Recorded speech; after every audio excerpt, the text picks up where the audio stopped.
All right, John, you ready to host this thing? I don't know that I'm really prepared for this, Foxy, but I'm going to do my best by you. Look, I didn't bring my tripod. I gotta keep my furry little hands on the camera, so let's just get through this and we'll both be better for it. Hello, everyone. My name is John Morgan. I'm going to be hosting today the super awesome comic review show. Foxy is behind the camera directing. That's right. We're going to start off with the Mighty Thor. We're at the start again of it feels like a new arc. Jane Foster is taken in by S.H.I.E.L.D. S.H.I.E.L.D. tells her, we know who you are, or at least they suspect they know who she is. I didn't get that impression, though. I got the impression that they know that she knows who Thor is. Oh, interesting. Yeah, because they were like, you know who she is. We know that you know, because we know who you know and what you do. Tell it, who is it? Yeah, exactly. I don't know, I got the impression that they were definitely reaching for the idea that she was perhaps the new Thor. But it's hard to say. The fact that she's going through chemo and so withered at this point. Yeah, they're probably just like, it's not you, obviously. Obviously can't be. You're dying. Because you're not doing well today. So that's Thor. Continue to pick up Thor, everyone. It's a great comic. It's a very fun superhero comic. And Dodderman's art is gorgeous. Dodderman is really, really good, and I didn't know about Dodderman until Thor came along, so I'm guessing he's relatively new. But he's great, and I think he's only going to get better. Mm-hmm.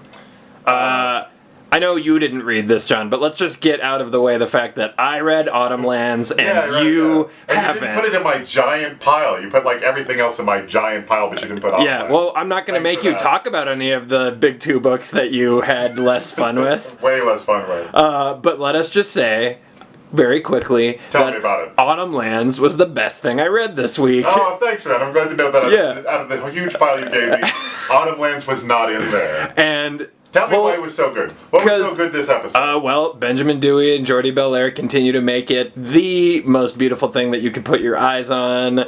And I'm just continuously surprised and perplexed by what Kurt is doing with this story. These characters are doing just insane stuff, and the concepts are so great. And there's new concepts every year. So fantastic. I can't remember a specific instance where they actually made a cultural reference that's clearly from our world in our era, because it's actually a cultural touch point that they get into in this one, which was like bananas, because now it's firmly set on our Earth. Yeah, and it does. There's been a couple of things, like the sort of pulp novel that we get sort of glimpses of feels like it belongs to our world. It feels like it, but it's referencing theirs, so you could easily just say oh yeah, it's like their world's version of this. But they literally talk about something from the 20th century media. I'm so glad I didn't get to read it. Yeah. Well, you will. Book 2's coming. It's right around the corner, John. No, it's true, because I am a trade waiter for sure. There's only, I think there's only one more issue until the trade. So, it's been great, though. Book 2 of the Autumnlands. Trade waiters, keep your eyes peeled for that. Single issue getters, go get it. What else did you read? I read, either it's called Department H or Dept. I think we decided it's called both, depending on who you are. No, totally. So I'm going to say Dept. It makes sense if it's called Dept. It is the new Matt Kint book coming out of Dark Horse. Mind Management has long been over, and it actually kind of belongs in the same, I would say, kind of genre as Mind Management does. It is, but it's a little bit more sci-fi than Mind Management. It's more sci-fi, but it's very, but it is it's very suspenseful. It's very action-packed. They both feel like very mainstream books who are being drawn by someone who isn't very mainstream. To me, that would be my best description of them. I definitely think people should pick up both. Dept is basically a closed mystery that is set in an underwater facility. It's obviously not incredibly far into the future, but far into the future where space exploration is happening, as well as they're capable in terms of their technology of going very far into the ocean's depths. Yeah, the concept of the space detective going into deep sea murder investigation, I like the interplay that allows, and the visual kind of duality of the visual duality of the suits, the sort of containment suits and things like that. And basically, we're given this main character who is going down to see what had happened to her father, who was the creator of this sort of undersea facility, and obviously also was engaged in sort of space exploration as well. So far, it's been really gripping. It's been really fun. I'm definitely going to pick up the trade when it comes out. I think the characters are all pretty compelling. So yeah, I say for sure go pick up Mind Management and start picking up Dept H or Department H. Oh, you screwed it up. I That's the screwed up third entirely. one. That's neither of the two neither of the available two. options. It's like a portmanteau of both options. Depth H. Dept H. Gosh. But that was not the last thing you read. What was the last awesome thing that you read? The last awesome thing I read, and this is the huge reveal to me, is I finally read all of Rumble. I read all of Rumble. I got so good. I got trades 1 and 2, and then the most recent issue that came out, which follows trades 1 and 2. I think it is fantastic. I think I've always liked James Herron. I've liked James Herron since he showed up on Abe Sapien ages ago. I thought it would be a presence. He still is. So Rumble is, I would say if I was to put it in a genre, it would be kind of along the lines of American Gods. It is like a fantastical world, but is one, or there are fantastical fantasy elements, but it is very much rooted in the present day. There is a former hero of sort of ancient times who's been woken up, and he still has a lot of old grudges to carry out, and a huge killing spree he wants to go on. What's interesting is that former sort of ancient warfare is now long gone.